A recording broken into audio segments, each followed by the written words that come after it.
So we've had a whole bunch of guesses here. 7 points. I said 7.4. 7.4. Noah said 7.6. Horrible prediction. 7.3, and I said 7.43. We have had a sneak peek here. This is actually our second take because, well, cameras.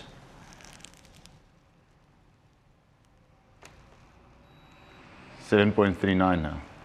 That was our first one, but you always do 2 or 3. Yeah. And we'll take the average of them. I generally pick it up around the saddle. Yeah. And then it's sort of out of the way. And you pick it up like that.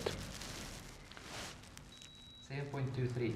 I think we want to keep that one. Okay, last one. That's generally how we weigh the bikes when you when you weigh the bikes in on events as a commissaire. Oh yes, as a commissaire. This is the official. So we actually put the bike stand up, and we physically hook it on the saddle because a lot of guys are going to blicksome you if you weigh their bikes on the frame. That is very good to know. Your scale, your part, you've got a decent Parkdale scale. So what I generally do is, I haven't actually done it with one of these before. This is our first ever official commissaire weigh-in. There we go. 7.23. Yes, that's not bad. No, that's ridiculous. For the second time, welcome to the breakaway. So this is not a paid promotion. That's a very impressive start to breakaway episode 9 million. Actually, I've forgotten what we're on, but we're pretty deep now. We're going to be talking Tour de France. We can't ignore Tour de France. It's around the corner. We've seen flashes of form from anyone that we could have hoped to see performing. Unfortunate news for Seixas. Hopefully he bounces back and we get something out of him. So if we can cover that in general, I think it's really important just to establish who you are, your role in the industry. You have a very unique viewpoint on events in our country, which I'd like to just dabble in if that's not too much of a pain for you as a national road commissaire, which I'll let you talk to in a moment. So I'd like some perspective from there because it's a big focus for us. Like we have these massive events happening, and particularly from a road point of view, we have this like why don't we have this stuff? Like, how do we make this happen? Yeah. I know you have a unique perspective on that. So I'd love to get there. I would like to talk a little bit of bike industry news, new stuff coming out, trends, tires, gravel. We've had this conversation at length. Coffee banter, which I think is exactly what the show stands for. Coffee banter, but on YouTube. So thank you for joining us, and that's what you're in for today.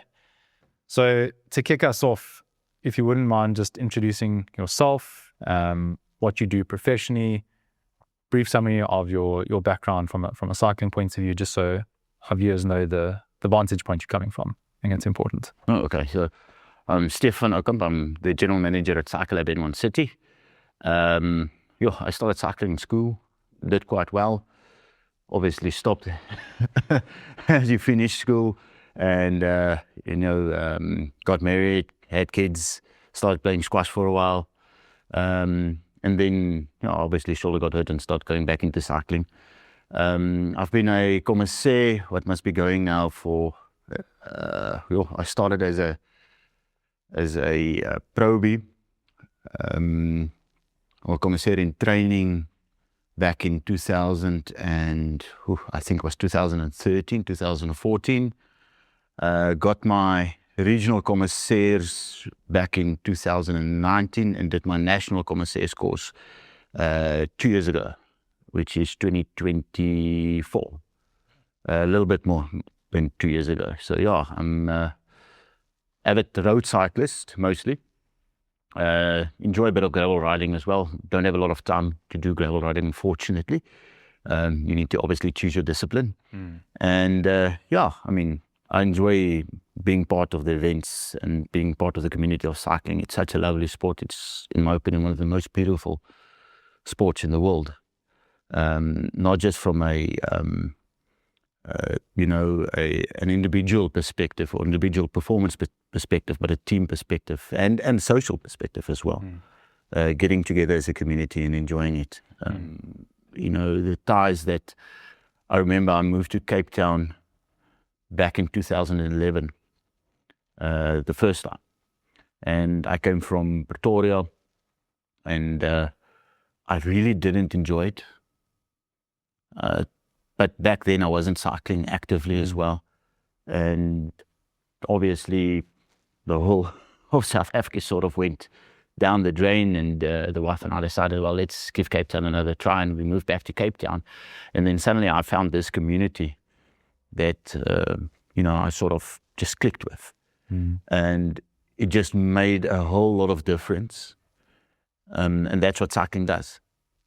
You get people that's like-minded, they make you feel at home. And moving from the north, especially for a guy that, I moved from Pretoria, but a guy that's from Klerksdorp, suddenly coming into it's a completely different culture in Cape Town.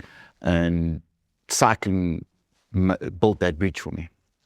And here we are. And I'm loving it. I'll never leave again. It's funny that you mentioned that story, because mine is near identical. And see, we could do a whole podcast on semi-migration in South Africa. And then you could do another separate podcast on assimilating and integrating into Cape Town, because that's its own whole story. Yeah. And I think the general rule that people get wrong, particularly from Joburg, is how you socialize in Joburg and how you connect is very different. There are active communities. It is big. That's where we started. But there's a much bigger social culture at bars, pubs, restaurants. It's just a difference. Bras, that kind of stuff. Cape Townians, that active culture is your social life. That is where people connect. If you move from anywhere in the world and you come to Cape Town and you're a runner, a rock climber, a paraglider, a surfer, a cyclist, you will have no problem integrating, because that's how people socialize here. You'll have much less bras, far fewer hangovers. You'll be very active. And when you understand that, it is a beautiful thing. And I'm glad you found that, and that I don't want to be too generalist in my statement, but it's good to know that someone that's so passionate about cycling, that has been on a decade-long journey to become a commissaire, is so passionate about cycling in the way that you've described it. And that's the general manager of Cycle Lab.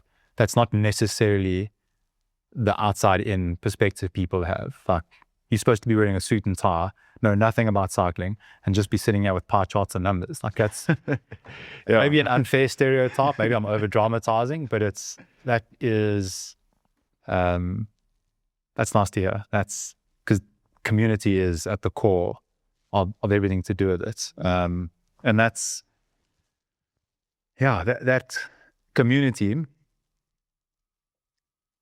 as much as it loves to get together and coffee and banter and that kind of stuff, I've never seen one that doesn't progress to wanting to go do, whether it's for fun or not, a race. It is, there is no cycling. If I look at the most recent that I've seen, literally from 3 goals starting to ride to, they must be that their first year birthday, and they're like booking out restaurants, and they're like high venues for their events, outside cycles.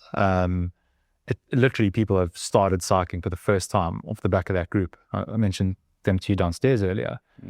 They're at Gallows.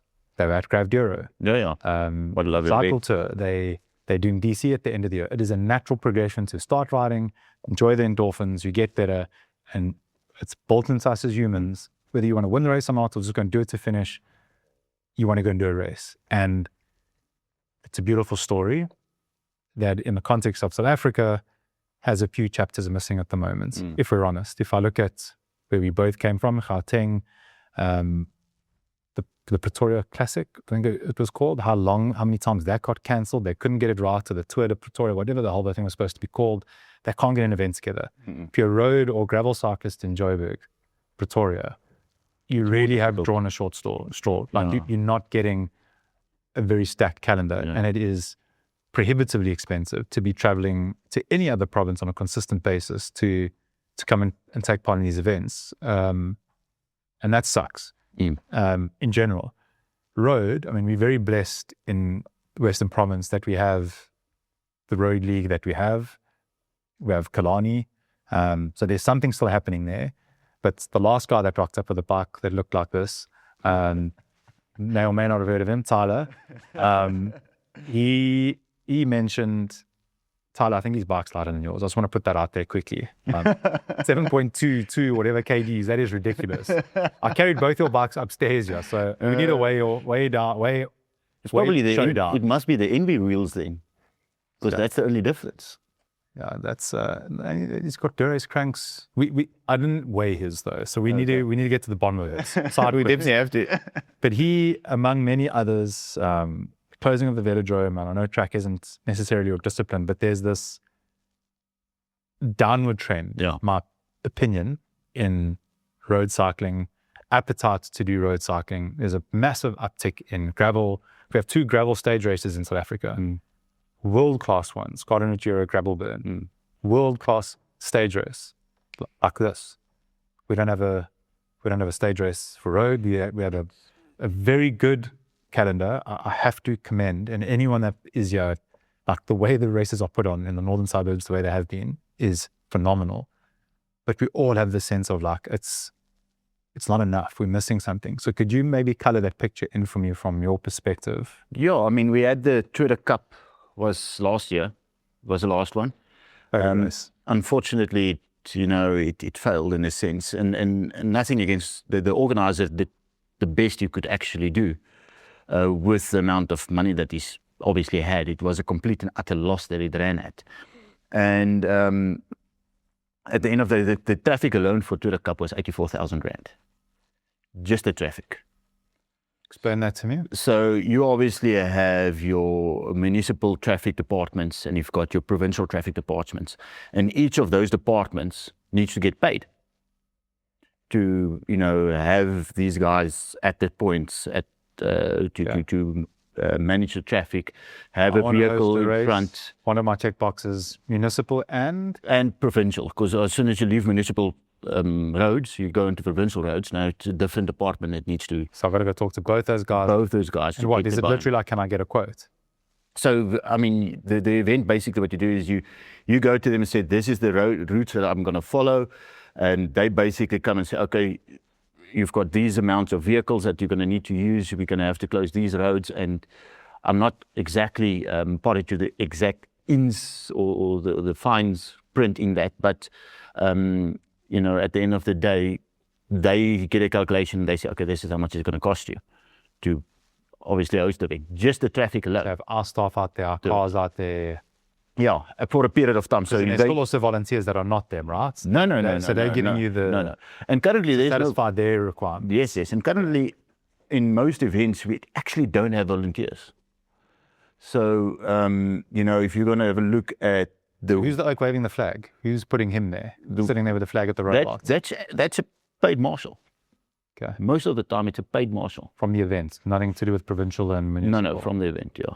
Okay. So you'll have your traffic guy at the corner, obviously making sure that, the traffic is sorted. But there will be a marshal as well to make sure that the guys turn, for instance, on the correct route. And on a one-day race, more or less, what is that number? Any idea? Yeah, traffic on a 100k race, stopping traffic for about 5 hours, you're looking between 36 and 40,000 rand. No ways. And that's between Stellenbosch and Cape Town, Paarl area. Just that alone, traffic is 36 to 40,000 rand. Your ambulance, and you can't start the event without having an ambulance. You're looking between 18 and 20,000 rand. Can I pause to ask you the question now? We're running through this list of things that you have to have. Who defines you have to have this? Who's the law that says if you don't have these things, you don't get to run an event? It's a combination between obviously Cycling South Africa, which is governed by the UCI on top there, and obviously local government as well. That's got, not local, but government as well, that's got certain policies and procedures in place. So if you've got a certain amount of participants, for instance, you have to have a certain amount of toilets available. You have to have certain licenses if you give food out. You have to have, at the end of the year, I mean, there's a lot of costs involved from both departments. Obviously, having an ambulance there is both a UCI and Cycling South Africa. Yeah, I mean that's a no-go. No one's going to debate. Do not start that. Yeah. But government as well they want that as well. So there's a lot of regulations whereby they both sort of get together, but then there's certain items, unfortunately, that you have to also split, which costs money, you know. For me to procure that list, is that fairly easy? Is it a pretty easy thing to interpret? Like, I want to know and I want to host an event. I want to put on an active Hobo race. I can go to this one place, I can get it, I can download it, and I can quite easily cost out what it'll take, or is it a bit of a rigmarole? You got to know some people that can. Yeah, well, I mean, Denis, for instance, he is actually responsible for the training for Cycling South Africa on Commissaires, as well as team managers and mechanics and so forth. So he's responsible for that, but he's also a race organizer. He'll probably be able to get that list for you together. I first met Denis at Twitter Cap. Yeah. My first interaction with him, he cucked me, Joshua, so Savage Mother have this like robbery, and it was on that TT up Baines, you know, Yeah. And my 1 minute man had caught me. I'd caught my 1 minute man, and a guy named Luke. And we all kind of knew don't draft. So we're sitting off each other's lines. But the competitiveness at that point broke away. We were all loving it so much. We were just like shouting and cheering each other on, like, come on, boy, fuck yeah. We were just like going. It was one of my peak Stoke moments in the entirety of my life. And just over the top, if you've done it, you know that it's a really fast descent. It is impossible to not something there. And as we came over that line, my first interaction with Denis was this. Hand. So it came over to us. We got cucked out from a dizzy height.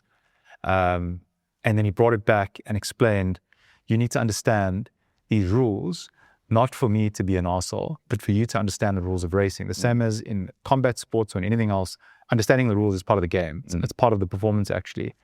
And it's important for me that you learn this in the best way possible. So that in future, if he actually really nailed it, if I see Denis anywhere, I'll make an effort to like run over and greet him. He's a legend. He's such a great ambassador for the sport. I mean, I'm learning a lot from him. He's such a calm person. Not at the top of Baines. I'm joking. You should see me though. I'm sure every Commissaire has the dark side.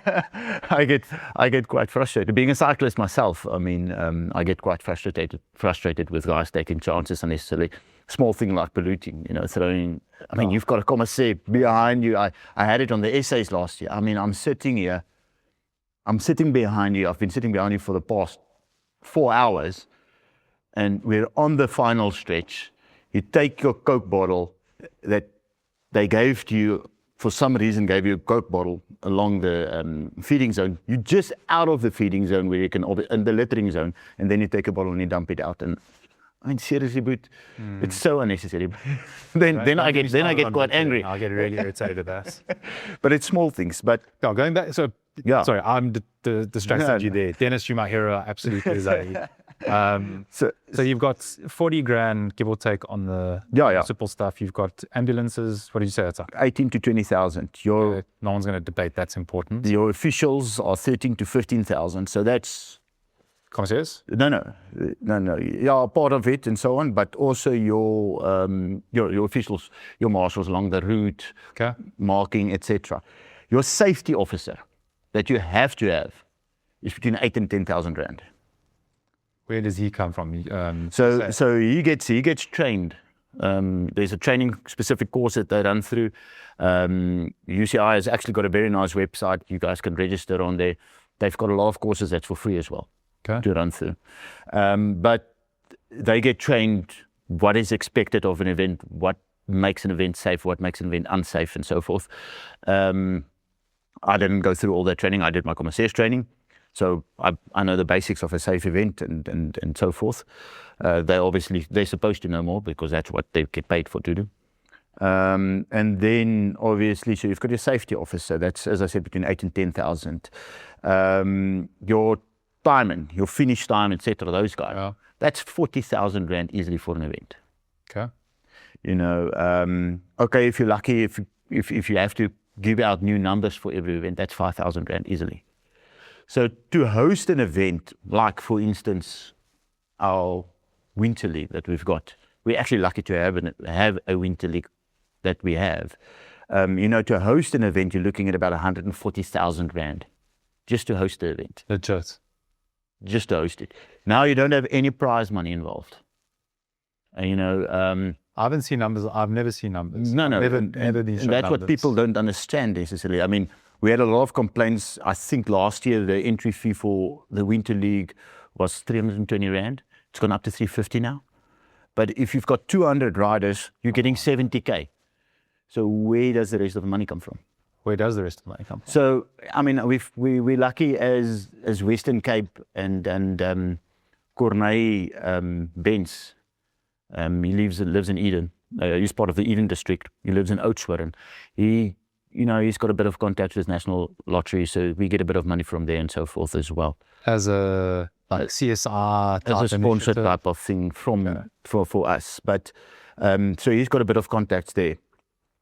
So basically our Winter League runs at a loss, and it's been running at a loss continuously. Carries the loss?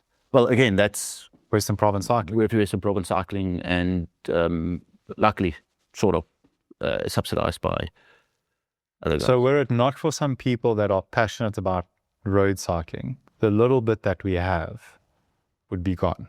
Yes, basic. I mean, The economics of a road race in Western Province, where it's well attended, relatively speaking, doesn't work. no. Are there outliers? Derby Dash comes to mind. That's flipping well attended. That's well attended. So I mean, I'm not privy to that because obviously anecdotally, like, yeah. are there some outliers that maybe make a bit of a profit? Yeah. I mean, obviously they won't host all of those events. I know, for instance, that PPA's events, of all of their events, there's only, as far as I know, 2 events that actually make money. The rest run at a loss. The one tonner runs at a loss. The cycle tour and Double Century. That's the only ones that make a profit. The other events, which is massive, Which that profits include sponsors. yeah. So again, remove the sponsors. I assume so. But it runs at a no. It actually doesn't. I'm lying. It doesn't include sponsors. The entries and all the other stuff. Okay, just the pure economics of entrance. Yeah. Okay. Yeah. So they're lucky in the sense that they can sort of subsidize. I must actually make sure of my facts there.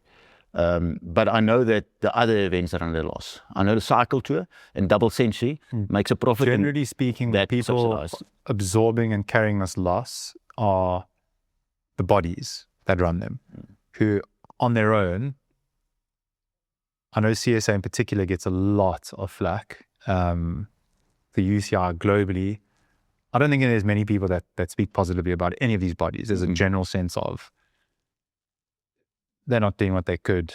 There's wastage, and I'm sure there are areas that could be better. Yeah. Someone actually asked me to go and look at the financials of publicly available information. Go and look at CSA's financials. I was like, I suppose, sure, can go and have a look at it. My wife's a CA, she can help me decode them. I have a very simplistic view when it comes to financials.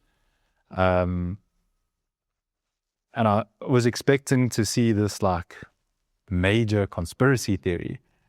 And I urge anyone that has got some acumen and can understand a set of financials to go look at them. It is dire, the situation. There is no money. I've been saying this for a long time. My view on cycling's problem is, road in particular, but in general in South Africa, is there's not enough money. The problem is not that there's not enough money. The problem is a media problem. There are outliers like the Double Century and Cycle Tour does offer significant brand value to anyone that's involved with it. There's exponential brand value in those things. And then there are select events, bespoke ones, stage races, that kind of stuff, hard SM, loads of people there. It's a good opportunity for brands to connect with. So the sponsor model makes sense. Sean from Red Cheering Grab Dera, he spoke at length about that when we interviewed him. So there is a model that works there, which is different from what we're talking about here, which is you need more money, which means you need bigger media. So a brand can look at that, Coca-Cola, and say, it's a no-brainer to sponsor this. It's your water. Make it impossible for them to ignore the value of sponsoring the league, because there's so much marketing value. Look at Comrades. That thing is just every single shot you see. There's a Toyota signage, there's Thirsty signage. These brands love sports. They spend huge amounts of money supporting these sports and sponsorship and that kind of stuff. Like, they're in. But what are they supposed to support in cycling? An Instagram page that gets a couple reels. Yeah. And the cycle court isn't even on TV anymore live. It's on YouTube. I mean, at least. Yeah, at least. And it's got 30-odd thousand people there. So it's got that. So if you strip away emotion and all of that kind of stuff, like, CSA needs more money. They do.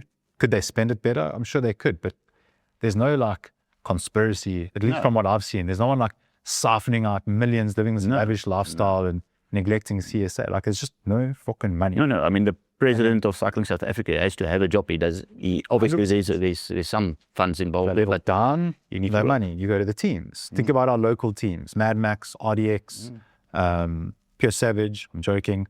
The ASAP guys. You go through all those teams. In time, I mean, there's loads of guys that are Crown, hyper passionate, bike store run predominantly. They need more money. The RDX team should be making in excess of R1 million a year. It should be a profitable venture that can pay riders. So the whole solution is very simple. It needs more money.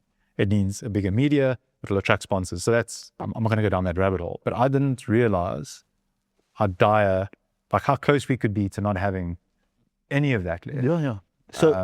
So I think it's a media thing and people being willing to give their time.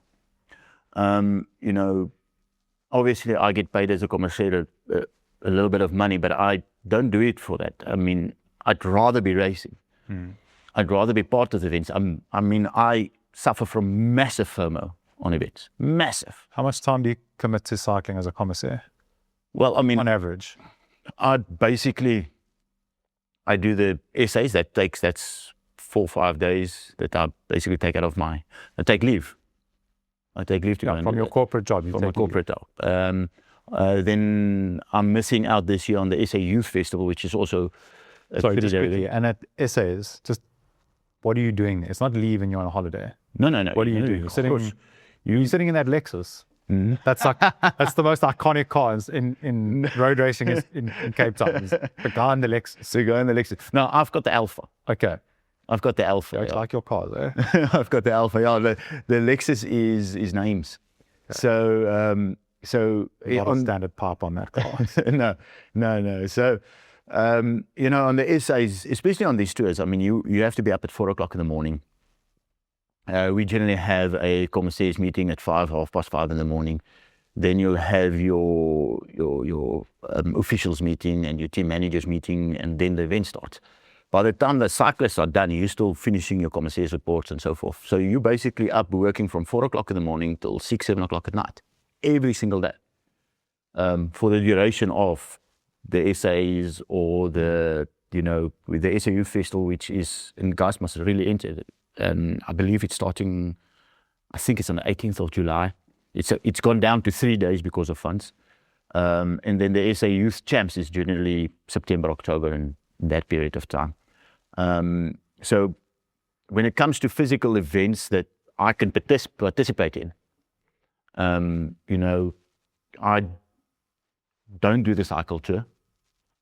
I'd love to do it, but I don't do it because I'm the motorcycle commissaire. I've been the motorcycle commissaire for the past 3 years. I maybe do one Winter League event a year, which I'd love to do more of.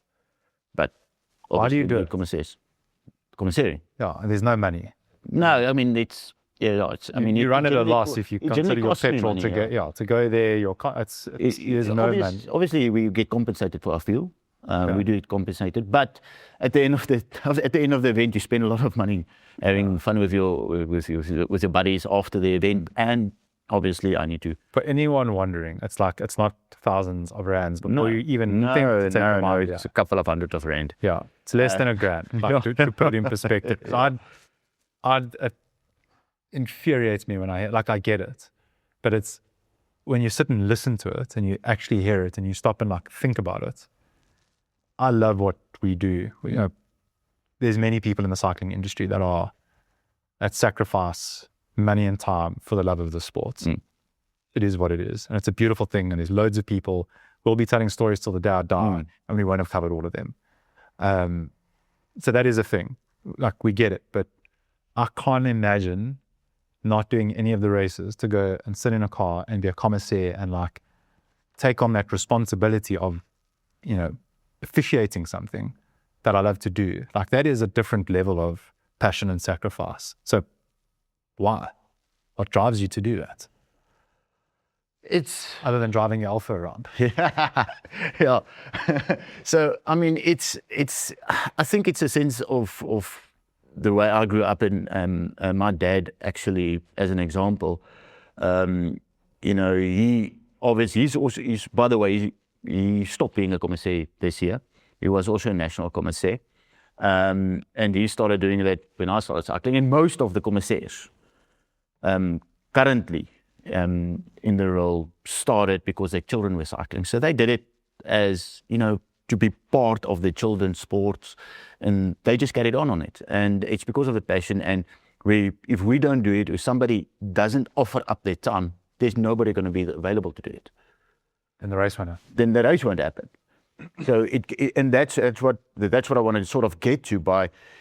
If you look at all these costs involved, and a lot of it is regulatory costs, we can't do anything about it. We can do something about the cost of marshals, for instance. I remember back in school, Speaker PCRC was the biggest club in South Africa at that stage. And these events, that was in Rooiwel, that we had a lot of it, almost every weekend, an event in Rooiwel, and the church would be part of it, and they would actually make money. Again, back then you didn't have all the regulatory costs, but the club and the church would be together, and the church would they'll sell pancakes, and there'll be a beer tent and nice prize giving afterwards. And the catch would be cat A, B, C, D, E, F. And you started off in cat B with, I can't remember the color, but a certain color number. And you had to do 3 events at above a certain average to get to the next category. No. And then 3 events to get to the next category. Yeah. And I remember when I started, I mean, I was on a Nishiki Thunder mountain bike when I did my first event. And you just got that thing, you know, I don't want the pink number anymore, I want the yellow number. Yeah. And until you get to the A category. And it was well attended. But what happened is, because the clubs were involved in those events, their members actually offered up their own time to go and be marshals. So you didn't have those costs there. A lot of that we can sort of alleviate or make it easier for the Winter League events if we start getting involved as clubs, and not just necessarily say, okay, clubs are also dying off. They're also dying off. And they're being replaced by whatever we want to call them. Colts, Little, Southside Cycles, Savages, Mothers, all that kind of thing. Mad Max. Those aren't clubs. No. Those aren't official clubs that have... Yeah, and they can't make a difference in cycling SA. They do make a difference in getting guys to cycle. Yeah. But they can't physically make changes. But I can bet you right now, it doesn't cross their mind. Because where do you hear the conversation that says, I would wager almost anything that if you put that out, if someone within the community that knows, and I know the Southern Suburb ones very well, I have very deep intentions of getting into the Northern Suburbs clubs and settling a long-standing unspoken rivalry of North versus South. I have it on good authority that the Northern Suburbs Oaks don't stand a chance in combating the Southern Suburbs roadies. That's what I hear. And I'm like, how's no one got this story riled up somewhere where we can see that showdown? So I'm going to get to that. Yeah. But that's what I hear. If you got the 10 strongest Oaks from the Northern Suburbs and the 10 strongest Oaks from the Southern Suburbs, and you didn't take from one faction, you just combined them. Yeah. If you did like a Champions League of the best of the best. Yeah. Northern Suburbs. That's an interesting one. So the slowest rider of the Southern Suburbs Oaks would drop the fastest Oak. So you've got Steens van der Bank, Jaco. I'm just repeating information I've heard, but I don't want to derail what we're talking about. Arno van Wyk. You can take it back to them. We can have we'll have a conference. We definitely must. And if you had to put it out to them and say, guys, they need 5 marshals on Sunday, any volunteers put up their hands, I guarantee you people will go and do it. They just don't know.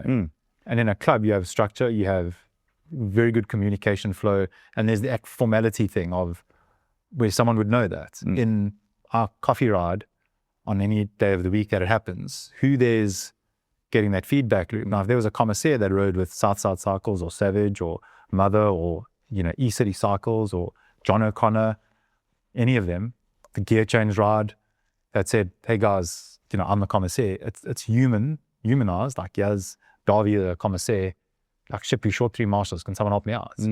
One time. I guarantee you people would. Yeah, definitely.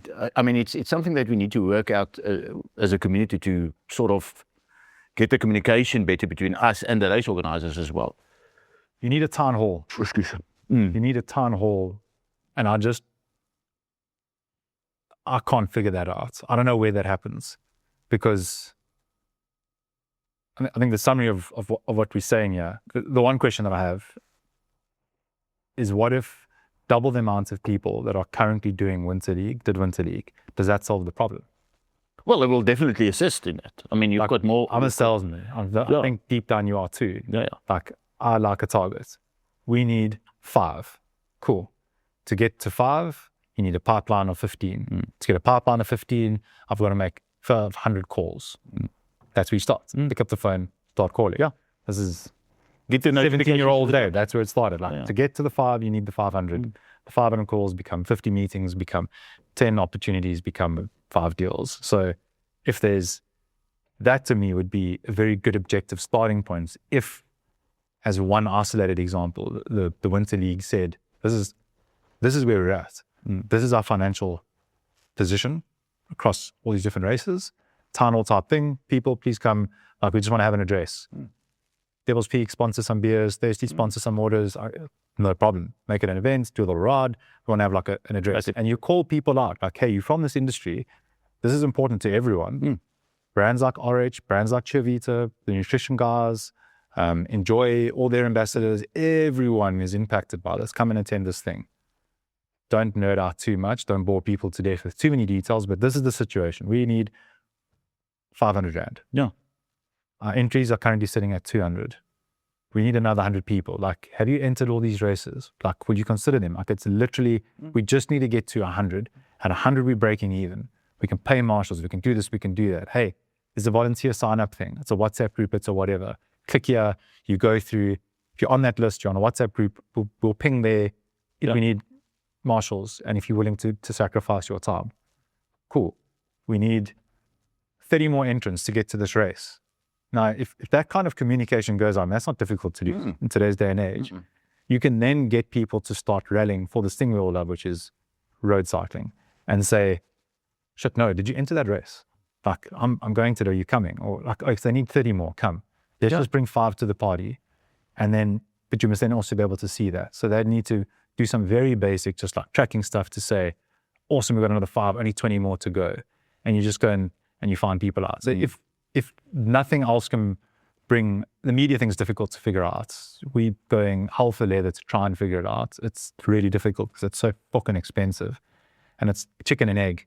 You need that first, show the example, then go and get the sponsors. It's not sponsors going to come and say, hey, we back your vision. Unless you had big thinkers like a Dryland or Kevin Vermark, someone like that, they have the clout to say, we're getting stuck into this thing. We're going to you know we're good for it. Back us. Give us the budget up front. Like, you get someone like them involved, whole thing changes. I mean, look at what they've done in a year with their respective stage races. But I think they got their hands full. So until that happens, so to get double the entrance into a Winter Road League as a very simple example, like, surely we can do that. I must be honest, it seems like it has grown over the last 2-3 years, the entrance. Because, they sort of started the Cat 4 now as well, because previously you had your Cat 1s, which is a long distance. You know, your Alex Ewerts and Jens and Yaku's and all those guys. And all those that are going to get dropped in the North and South battle. Yeah. Jens and Yaku, please, this is not me. And then your Cat 2s, which is your, probably me and you on the longer distances. We generally actually have this Cat 2 don't and obviously don't forget about Tyler in Cat 1 and the whole ASAP team. That is So they're a that little, is a slight problem. they're a little bit, level These up. bikes so heavy, you'll never win. Buy a medium, eh? Not a small. Medium aero bike, 7.3 kgs. I'm still not over that. And but I mean, we get 2 guys, and then you've got to get 3 guys, generally a little bit older guys who, but they freaking fast, 36, 38 average generally. I mean, that's a mid sort of distance, 60 That's not km. social. That's serious. So that's what made it a bit difficult for, your PPA riders to get, start participate in this event. They did start the Cat 4. And unfortunately, last year we had the situation where the guys who couldn't sort of compete in Cat 3, started in Cat 4, were way too fast and sort of demotivated the Cat 4 riders that started cycling. That's been sorted now, luckily. So if you cycle above a certain average, they're going to tell you, you move up, you're not allowed there. But Cat 4 has grown to, call it 50, 60 riders now. And a lot of them are, and a shout out to Lindsay from PPA as well, and Team Vitality.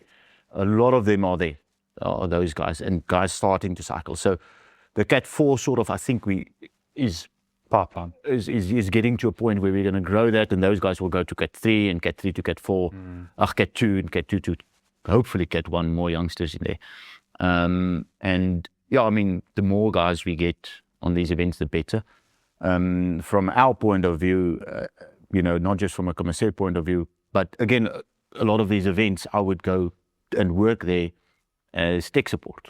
And it's just, and it's not, it shouldn't be just Cycle Lab. It should be a John O'Connor. It should be East City Cycles. It should be a DeVol Cycles. It should be all of us getting involved in these events.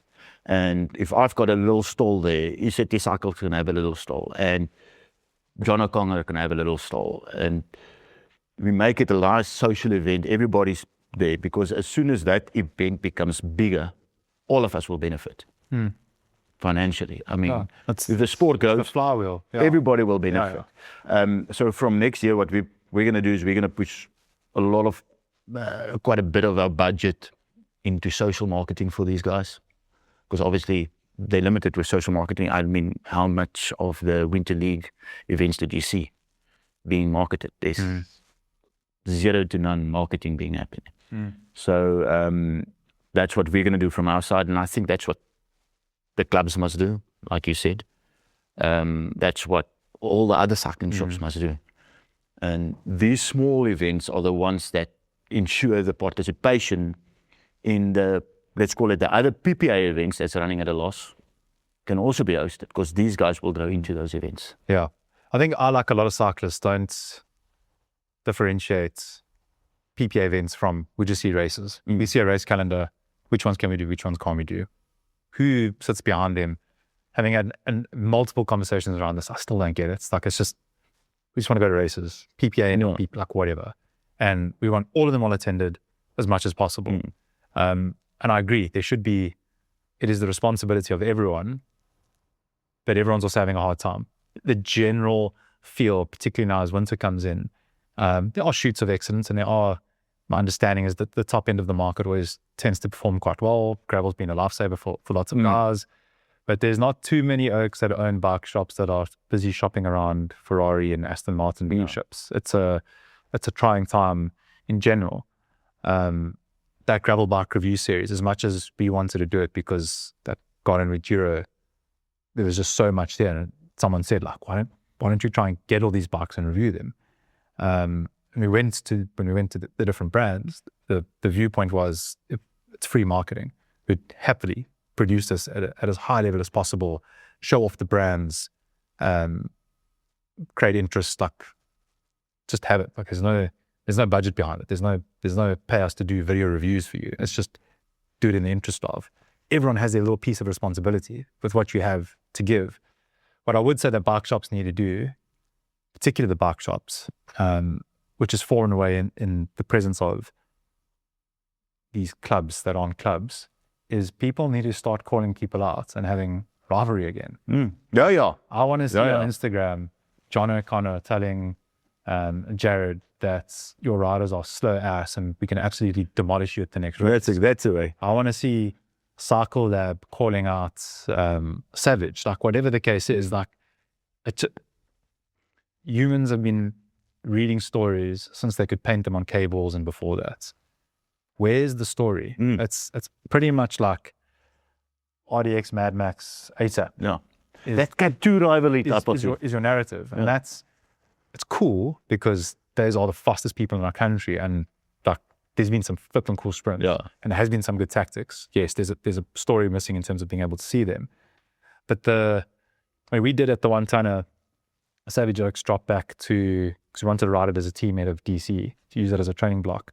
So we seeded back to, I don't know what it was, C or wherever it was. Not to go and like try and win the race, but to be able to ride as a group and not have all the interference. So we're kind of like, we're going to seed back. One of our riders was seeded there, so, and like just out of the way of everyone type of thing. My man, it was the coolest fucking thing. It's going all balls. One of our highest performing videos was the summary of that race. It was one of the ones that, trying to catch the other cats in front. No, we weren't. We're just riding a ride. Oh, okay. And other people that were in it saw this, this balloon train of things and got stuck in, and then the race started to develop. I can't tell you I got goosies. After that race, most road races, bike rack, hasty. Yeah. We all went to that, where was the bar there at the end of that race? It was like was it the horse track, the racetrack? And we went there and we sat, and Oaks came from all the different kits, all the different clubs. Yeah, bro, how sick was that? That was sick. Like, oh, this happened, that happened. Oh, did the J break away? It was, again, goosies. That's what's missing. Yeah. And then afterwards, we were being serious on the podcast, like, this big race in Cat C, and Oaks in the comments like, you're not being serious, right? Like, it's just Cat C. And I was like, exactly that is why you got to do it. I mean, so there's so much that can be done, and it's just leave the sponsors out of it, leave the big media play out of it. You can just get back to what you got hooked on, that I got hooked on, and everyone else. The races are safe. Yep. The routes are awesome. We'd love to see more in the south, and I know Graham is making huge strides there. That Red Hill race that he organized the other day was like magic. The fact that happened, always room for improvement, that goes without saying. But the races are very safe, well run. There's nothing wrong with the road surfaces. Everything's there. We just need to rally more people to go to these things. That's it. I mean, and you're talking about the rivalry, and you've got this Cat 1 rivalry and your Tylers, and your ASAP and RDX and those guys on that side. But the fun actually comes in your Cat 2 and your Cat 3 guys. That's your Jan Rapp and Samat, it's your Devil against Belleville Cycles. It's your, it's that type of rivalry, and that's actually the guys that sort of actually get more cyclists involved. I tend to see that your better riders, your pro cyclists and so on, they don't necessarily pull in your guy who's, he can't run anymore, his knees buggered. Yeah. It's your mate that you're sitting around the braai with. Yeah, 100%. Come in. Because you're going to talk about that for the whole week. You're going to talk about that the whole week. And so you're not going to stop. The WhatsApp groups are going to be fine. Yeah. All this hype, and that creates FOMO. That's it. Oh, shit, I missed the thing. Even if you couldn't, to a point, like the guy that's not as fit. So you necessarily can't win the race. But I can go there and I can work hard for Stephan. So I'm going to go, I can't race 90Ks, I'm not fit enough. But for the first 30Ks, I'm going to absolutely milk myself to help the team. And then, let's say you get dropped, get to the end of the race, like what happened? Jesse, the turn that you did was so sick, blah, blah, blah. We're all on WhatsApp groups. That banter happens. Anyone that's not there, FOMOs, they want to go to the next one. And provided that dynamic doesn't become stupid, which with guys in particular, you've always got to check yourself that it is always banter. Yeah. Rivalry is good, but you don't want to go like, and I think everyone's mature enough to handle that. Like our industry is so close-knit. And I think if we get that right, people aren't going to just load up their bike and run away from a race. No. They are going to stick around afterwards. And there's, it's not like, the plus side of this over gravel and mountain bike is a road race is quick. Like I don't like to be away from my family long. You don't want to drink after a race and be on the road afterwards. So there's all that stuff. Like you don't want to go have Tomorrowland, No. you know, at your race. But you can easily get it right that, you know, you're done quick enough. You're there afterwards. You can see some of those finish. You have that banter. You're not immediately running straight home. You're going somewhere afterwards. Hustle, banter, what, oh, like, see you to the next one, fuck you, whatever, leave, yeah. And you're going home, you pumped up, the WhatsApp group's firing, the posts, whatever, like it's not rocket science. But I think it starts with going, because now we're getting all excited and we're hooked on the future and the passion of what could be. I think a lot of it starts with what I would enjoy to see some sort of town hall starts with, I don't want to say a plea, but a moment of realistic reflection from cycling, Western Province cycling as an example, inviting people, clubs, bike shops, individuals, the non-club clubs, the clubs, to have a day of reflection. Group ride, whatever people ride to this point, we want to sit and we want to just have an open address that says where we're at and what we need. Like, this is our race league, this is what we need for next year. Like, we need 300 people at this race. Everything is live on our site now, go and enter. If you enter all of them, you'll get 5% off, whatever. 350 Rand is a joke. If someone can't afford that, you could ask someone to help you out. Like, I know within any of the groups, easily people would help with that. It's criminally cheap, in fact, considering what you're getting. Start there. And off the back of that, I think all this other stuff you've spoken about, nothing here is technologically difficult. It's not asking much of anyone. We've spent much longer on this topic than I thought we would. I'm so glad we did, because I think it's so relevant to where we are. And it's all things, we're not talking about joining Elon Musk on his journey to the stars. Like, this is all stuff we can do tomorrow. It's controllable. But I think it must start from the highest level down. You know, open format, people go there, and then you create a social pact with one another that says, we all want this to work. We all want to race each other. We all want the banter. Let's feel like you're helping your industry when you're going into this race. It's not just, I want to go and race. And for a lot of people it is. You don't want to be involved in the whole philanthropic, like, future of cycling. Cool, that's fine. The majority of us do. I mean, we want our kids to cycle and we want them to be able to enjoy it. I don't know about that. I don't know if I can afford that though, but blew the budget on the light bike. And I mean, at the end of the day, it's I mean, one needs to just sort of, as you said, get them all together, get all of us together, have a discussion around, at the table and say, guys, what can you commit? You don't have to commit to money, but I know time is money, but at the end of the day, time is the only thing that you can give from a site for free as well. And I think if we work together in that, we'll see the positive growth in our community in cycling. And then, as you said, the sponsors will come. And I will also wager that your municipalities will get involved more. Because if you look at the SA Youth Champs, for instance, it's being hosted in Oudtshoorn for the last couple of years. And it's because Oudtshoorn municipality is actually a sponsor of that. So that town hall event, the municipalities must be there. Done. I'm a municipality that's struggling with money. I don't have exciting stuff happening in my area. I must go and attend that. So see, that's it. How do I motivate that this race comes to my town? That's it. So but that will only come when they see the growth in these events, because then they can see like a sponsor, then they can see the benefit of it for them as well. So nice one, Stephan. Thank you for elaborating on that and for the detail. Like, I appreciate the fact that you did some homework and got some numbers for us, because that contextualizes things nicely. And whilst those numbers are massive, they're also not. Like, we can get 400 cyclists to a race. It would be so lovely to have a Cat 4 and a Cat 5 there. Newbies, that's because it is just so safe. It's the safest thing to do, actually, compared to riding two abreast around the peninsula. Anyway, chapter 2. Now we're talking about all our massive racing objectives here locally. Are you a Tour de France frother? Do you love it? Is it a big moment in the year for you personally?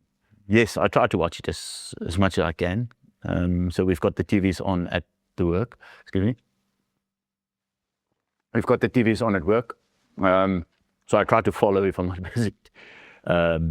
So yes, I mean it's a beautiful event. I'm a bigger fan of the Giro.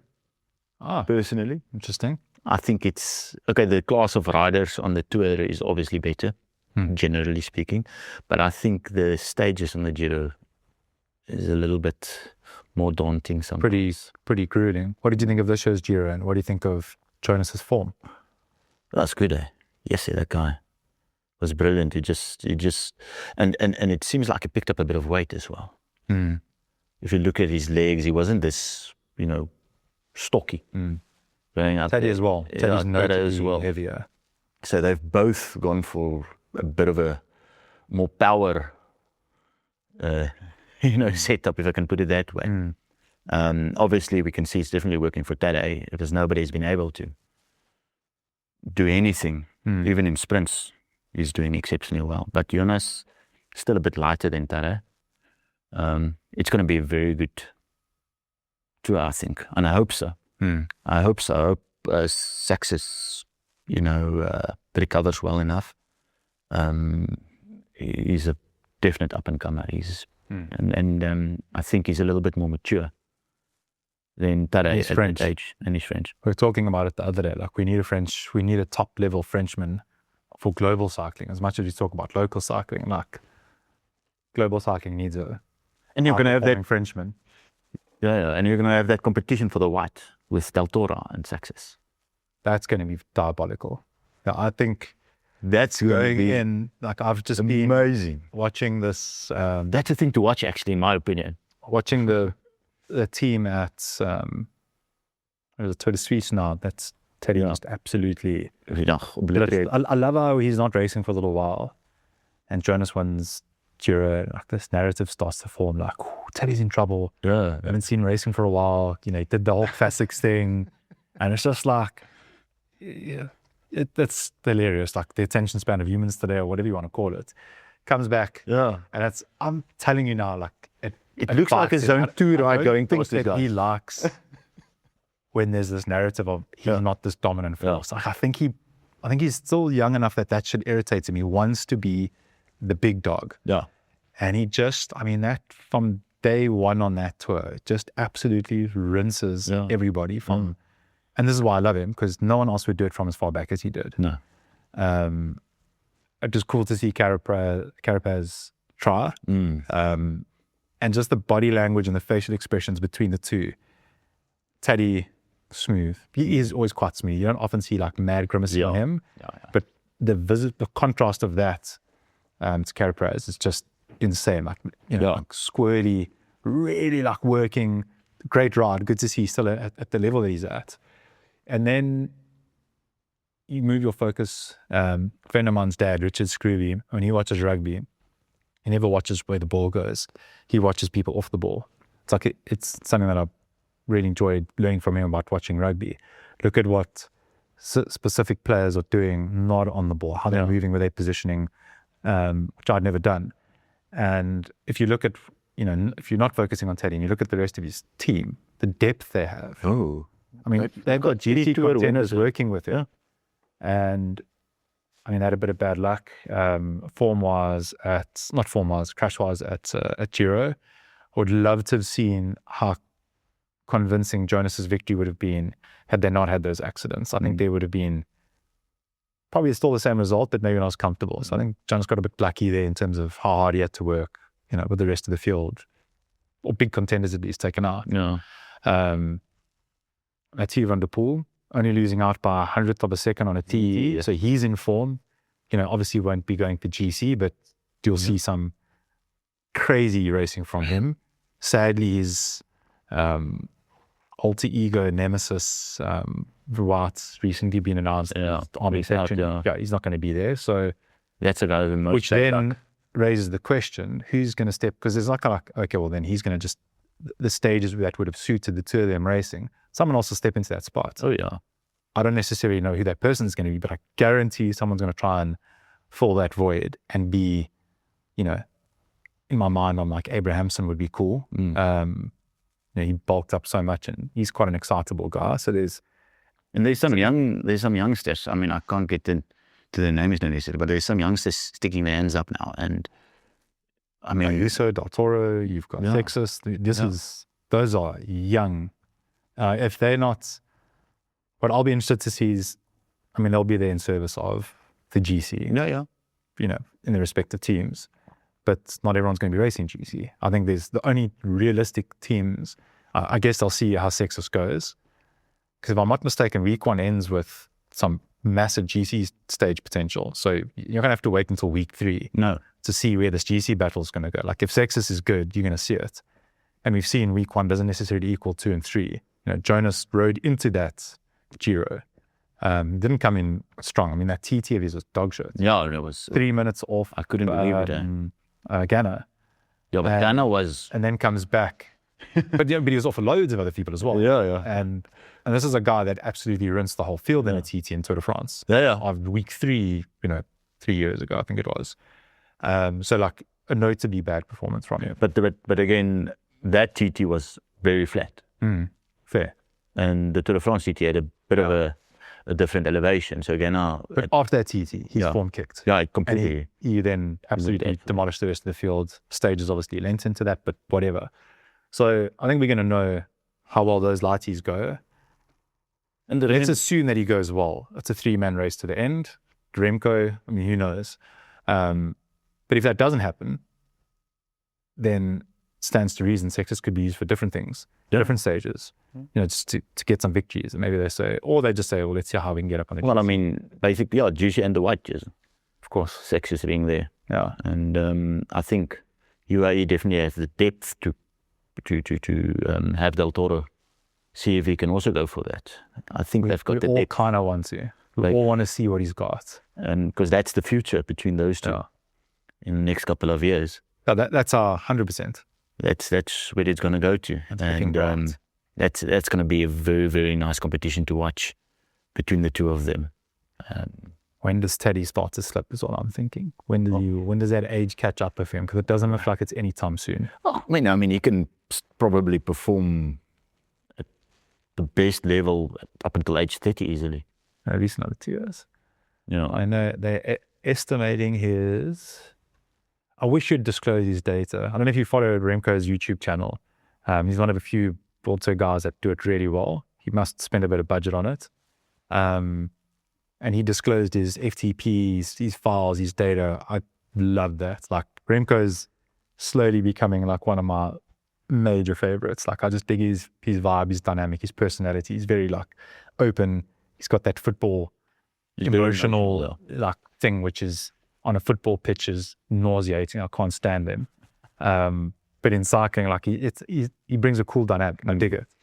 Hard on the sleeve, digs racing hard, hates sucking wheel, like love all those things about him. I wish Teddy would do it. I know he can't because he's at the absolute top. But the estimates on that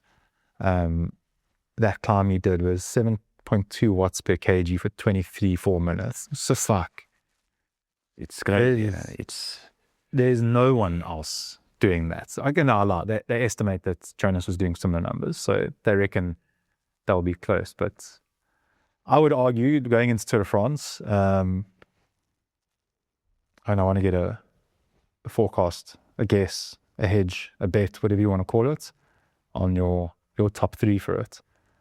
But whilst I think it's going to be good, barring incidents, I think Teddy's going to win it hands down. I think it's... And I think if Seixas' form isn't absolutely shot, I really want to believe that he pips Jonas and puts a stake on second. I would love that as well. I doubt it, but I would love that. I think Seixas is definitely a top 5 contender. I actually think he's got it. He could potentially come 3rd. Obviously, Evenepoel has been quiet in a sense. He's also doing well. Evenepoel's never going to ride for GC though. No, he's not strong. Not Evenepoel, Remco, yeah. I don't know where Remco lands on this thing. Like we need to see how he climbs. We don't have a reference point of that other than the last tour, of how he's going to climb with those two. Like, we know he doesn't climb as well as they do. No, not on over the longer distance. But he can make up proper time on those TT. And the stages that has a climb in a sense, but it's shorter. Yeah. He generally pops on a long climb. Yeah. He's quite decent on a shortish climb. Yeah. Which that kind of goes back to his number, and he rides his tempo on that. And then you've got that descent. So if you can get away and you can get that descent, and I mean, he's the best. Yeah, well, he's one of the best, except for Pidcock. Yeah, Pidcock is one of the best in descending, and then you just get that. I'm glad you mentioned Pidcock, because I see them as our South African team to support as a South African, given how many South Africans are involved there in various different roles in the team. Pandarello, there's deep South African involvements there. And I think they're a dark horse that's not necessarily getting a lot of hype and a lot of focus, but their form's coming good. He just won a tour where he had to work quite hard. The team did some good work. I can't remember his name now, but he rode that last climb where Pidcock just paced it absolutely perfectly.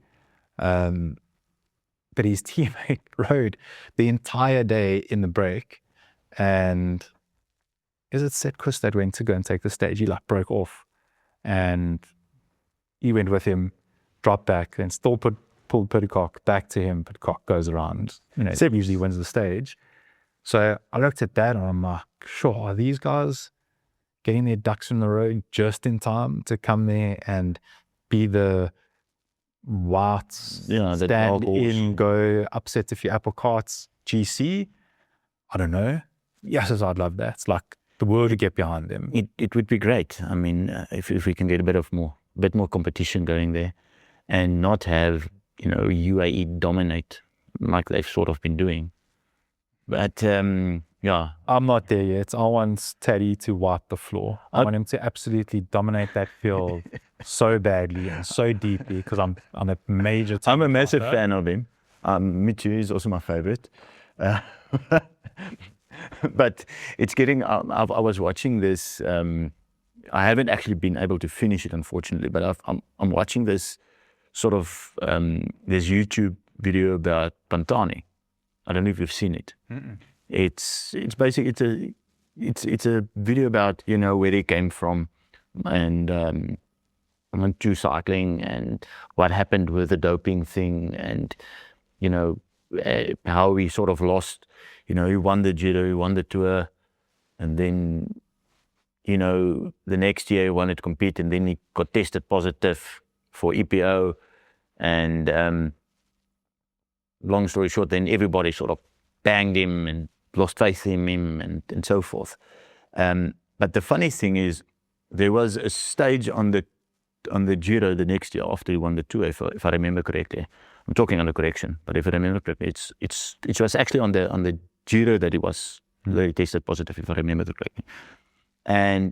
But before the following morning he tested positive, the following morning his team manager came to him the previous day, because he just obliterated the whole field again on the climb, because that was what he did.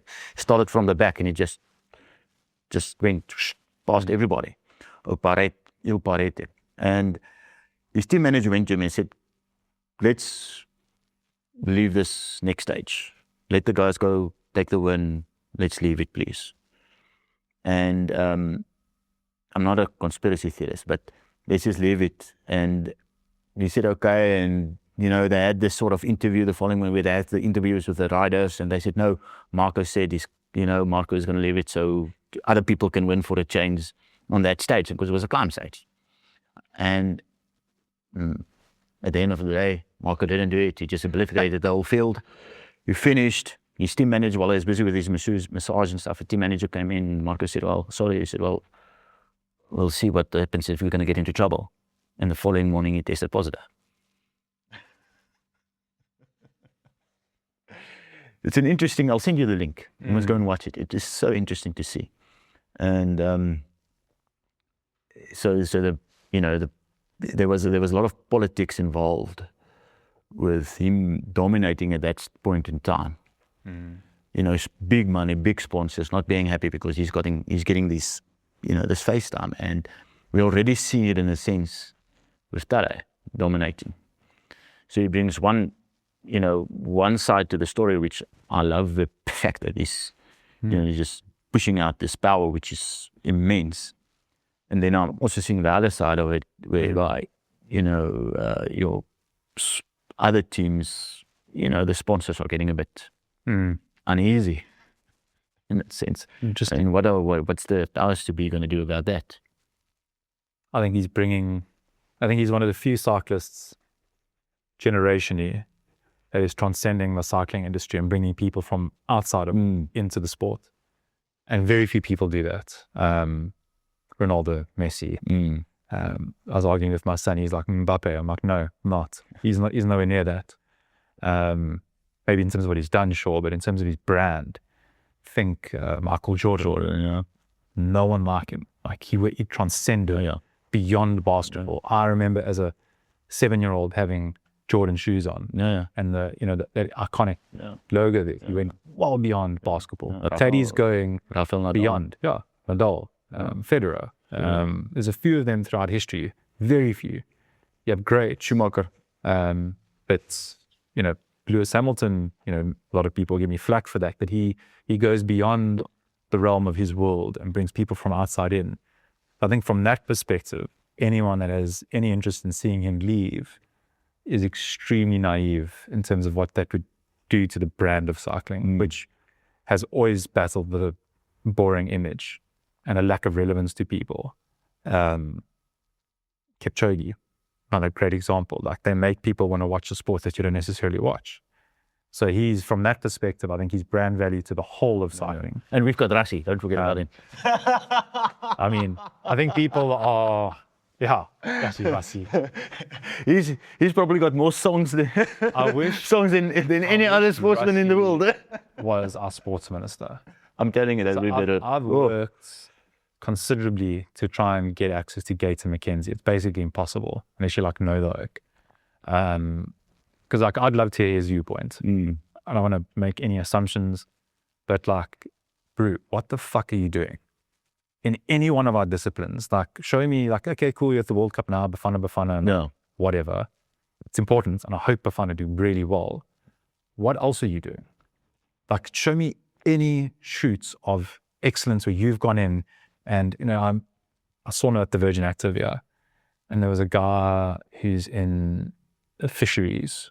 He's a fisherman, but at decent scale.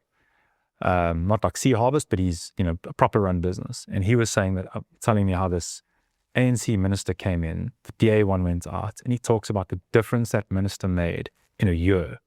Policies, removing red tape, this, and he just runs through this list, and he's like, he's neither here nor there, and overall politics, but he's like, that minister, game changer. You look at the correctional facilities, there's other examples. You look at John in the agriculture sector, the opposite. Now, in the sports, who in any department is saying, yes, since he came in, we've unlocked budgets, and he really cares, and he's at the youth thing, and he's opening a new velodrome, or he's new running track, or he's there bringing this.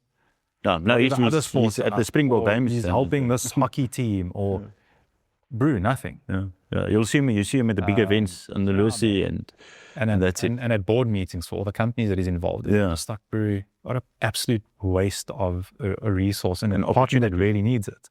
An opportunity. Because if you look at sport in our country where it does well, look at what it does for our country. Look at rugby in South Africa. The impact it has down to school level. It is a huge thing. It is massive industry. It is what it provides for, and the amount of wealth it creates, and how much it solves inequality and poverty. It goes on and on and on. You put a minister there that knows what he's doing and can not replicate Springbok's success because, well, actually, no, exactly that. That is the goal. How do we take this one thing that is so phenomenal? And we've got shoots of excellence here and there and everywhere else, but nothing compares to our rugby. Our rugby is world class. We're the best historically, presently, in every measure. Why not anywhere else? I mean, I think you're completely correct. I mean, sport is the best platform to unite a divided country. There's nothing else that can united about a country like sports. And we've seen it with the rugby. And cycling can do the same. And, we've got soccer. I'm not a big soccer oak, so we've got soccer or football. But cycling is a team sport. And you've got loads of other sports. Netball, hockey is doing well, but there's no same as cycling. We don't know. Doing well because the minister's done his job. No. It's doing well because people personally support it. And there's institutions that support it, and there's schools, and there's varsities, and there's bodies, and that's good. Those must be there. Like, where's government in all this? Podcast for another day, though. We have officially reached the end of it. There we go. So, Stephan, I can't tell you how much I enjoyed sitting. No, that was lekker. So what you have to say. I know you've come from afar. I really appreciate that.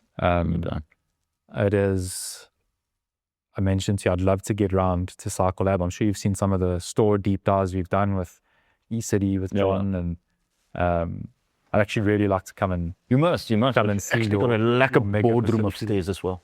You just need to lure me there with a good north versus south battle to settle some rivalries, maybe. We'll have to start from Cycle Lab then, because it's central. For neutral ground. Yeah. We'll literally draw like the equator of the north versus south. That'll be a lekker one. That'll be like a... Yeah, just thanks for all that you do as Stephan for this industry. I had no idea, and I'm glad Gravdero and all that we've done magically. I mean, this is exactly how it works, right? Like, I don't know that we would have had this interaction. No. Were it not for a race that we went. That's it. Just a shared passion for the same damn thing. So, but for you as well, thanks. I mean, this is what you're doing is amazing. It's, before Gravdero, I don't spend a lot of time online, but before Gravdero, I never heard of you guys. And Jock and Wilmar, the two buddies that cycled with me. Yes, those guys are strong. But anyway, cycled with me. Told me about it, and I said, okay, well, let's have a look. And I just saw this, this platform where it's a neutral type of thing, but it's with passion. And like I said, you've got this facility here, and we need to get more guys involved in this, more people sort of talking about cycling, more platforms coming out and doing videos, and not just my own video while I'm cycling, here's a selfie, but professional type of stuff. So telling stories. Telling stories. Well, if you and anyone wants help with that, we're there to help. We'll tell everyone exactly what you need, kit, gear, how to do it, stuff. Because I agree. We've got Kent Main and at Gibbons have got that Against the Clock podcast. Their stuff's now getting onto YouTube as well. They're very active on Instagram. Often I was like, oh, have you seen what they're doing? And I was like, yeah, it's good. We need 10 more of them. Like, I sit and watch their stuff, and like, they talk about stuff I could never. Like, they're so well versed in what they do. And that's the point.